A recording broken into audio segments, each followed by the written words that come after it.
Hello and welcome to my channel. My name is Mohammed Kantawi. In today's session we're going to have a new series. It's about university actual lessons. So I'm going to be giving you the lesson that I teach at university. Today's session is going to be about writing or written expression of first year.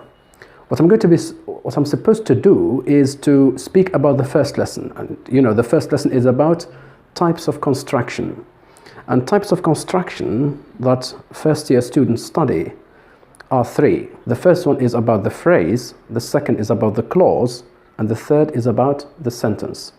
In today's session we shall be talking about the two constructions, the phrase and the clause. So what is a phrase? A phrase can be only one word, as it can be a group of words or a collection of words, 2 or 3 or 4 maybe. And there are different types of phrases. The first idea that you should understand that the phrase is not a sentence, is not a clause. The phrase is a fragment. It can't stand alone. We don't write in phrases, we write in complete sentences. So what are the types of phrases?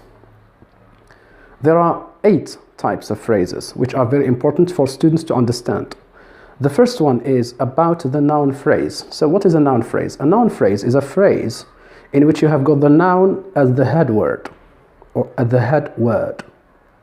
And this noun phrase can be either pre-modified or post-modified or both. So you can have a pre-modification and a post-modification and the noun phrase and the noun as a head word in the middle. Let's take an example. So a noun phrase can be only a pronoun. You can say, for example, I is a noun phrase, he is a noun phrase, him is a noun phrase, me is a noun phrase. As it can be a noun, for example, man. We can say, for example, a man. It's the head word. There's no pre-modification, there's no post-modification. And so a man is a phrase, is a noun phrase. We can modify it by saying a famous man. So the word famous as an adjective is the pre-modification to the noun itself, man. So a famous man together is a noun phrase with a pre-modification famous. As we can have the post-modification, we can say a famous man from Britain. So we have got, after the word man, we have got a prepositional phrase pre or post modifying the word man. So I've got the whole a famous man from Britain is a noun phrase. The second type is the adjective phrase. What is the adjective phrase? The adjective phrase is about a phrase in which you have got the head word, an adjective. It can be only one word, as it is possible for us to make a pre-modification and a post-modification. Let's take an example. Let's take the word famous. So the word famous is an adjective phrase. Pre-modification, very. So we'd say very famous. As we can have a post-modification to the adjective. We have got very famous in something. For example, very famous in dealing with problems. So this is a kind of an adjective phrase in which you have got the pre-modification very and the post-modification a prepositional phrase in dealing with problems. And so that's it. The third type of phrase is about the adverb phrase. The adverb phrase, it can be only an adverb with a pre-modification as an adverb too. We have got, for example, the adverb well. I can say simply well, or if I want to make it bigger, I would say very well. So very well together is an adverb phrase. And then we have got the verb phrase. The verb phrase can be only one verb that is conjugated. And so, for example, the word speak. Speak is a verb with I and you and they and we, and it is conjugated in the present simple. As it is possible to make the verb bigger by having other elements to it. The operators. For example, am speaking. So the verb to be am plus speak plus ing. I'm speaking together is a verb phrase. To make it even bigger, have been speaking, and even more, much bigger, you would say may have been speaking. And so the four words, which are all verbs, one is conjugated at the beginning and the rest are not conjugated, is all a verb phrase, and that's the verb phrase. Now, the other type of phrase, we have got the gerund phrase. The gerund phrase, the gerund itself, is a verb plus ing standing as a noun. For example, speaking. So speaking, if it is a noun, it's a gerund. So we have got that word in a speaking is the gerund, is the gerundive phrase.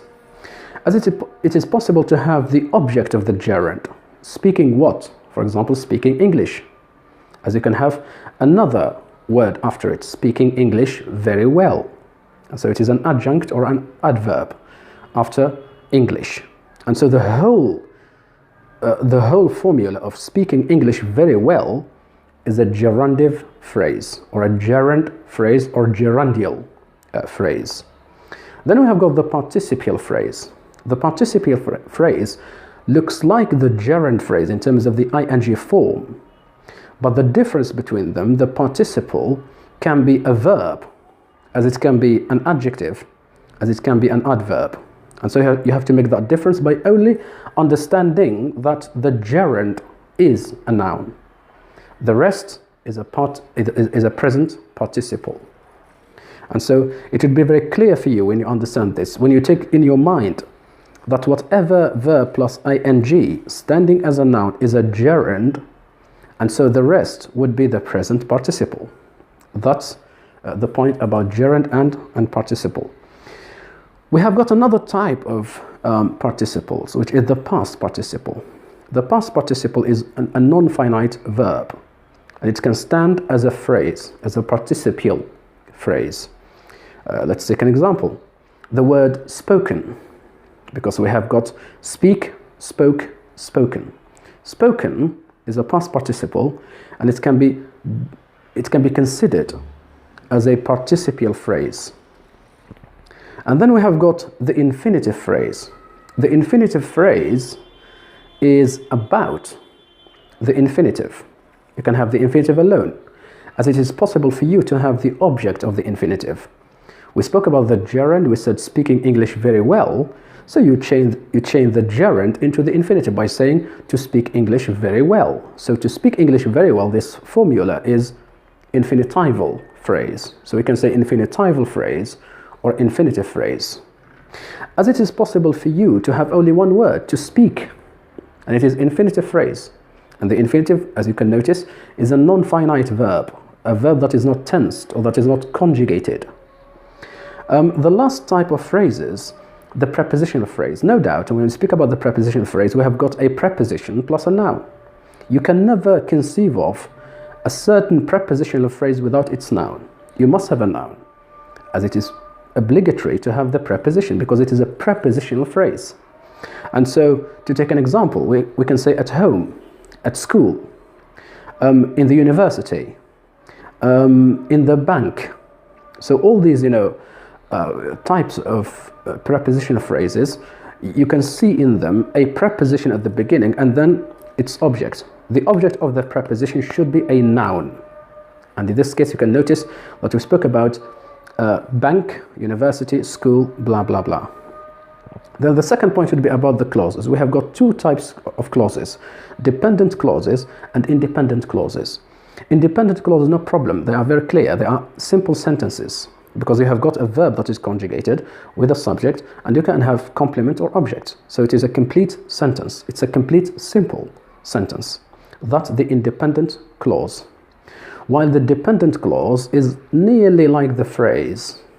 The only difference is in terms of the verbs, which are conjugated plus the subject. But they can't stand alone. The dependent clause cannot stand alone. It needs completion, and its completion depends upon the independent clause.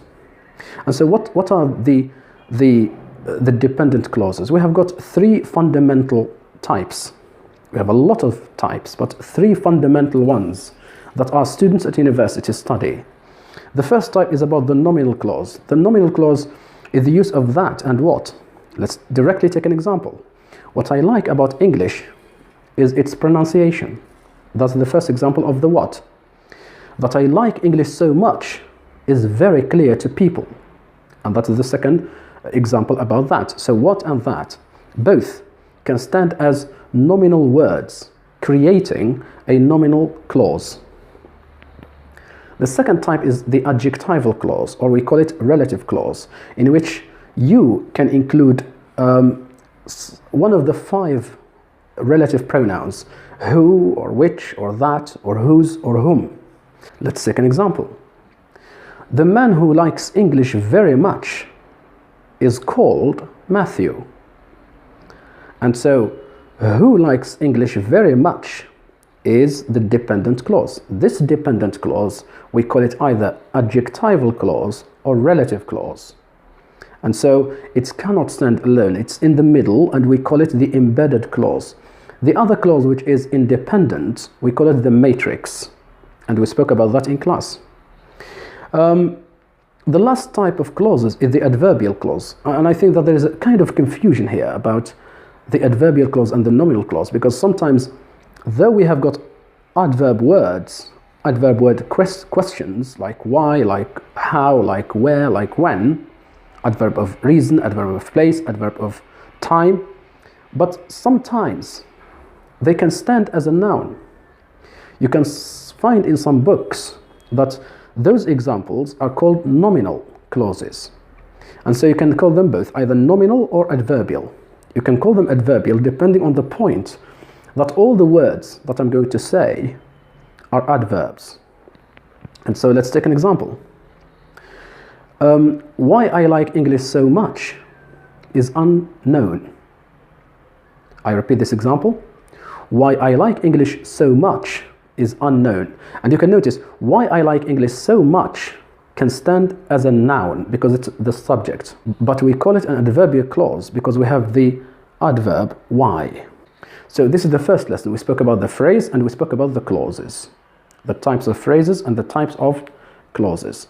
We spoke about 8 types of phrases and 2 types of clauses. Within the second type, which is the dependent clause, we have got 3 other types. We spoke about them, the nominal clause and the adjectival clause and the adverbial clause. Thank you so much and see you in my next session. Goodbye.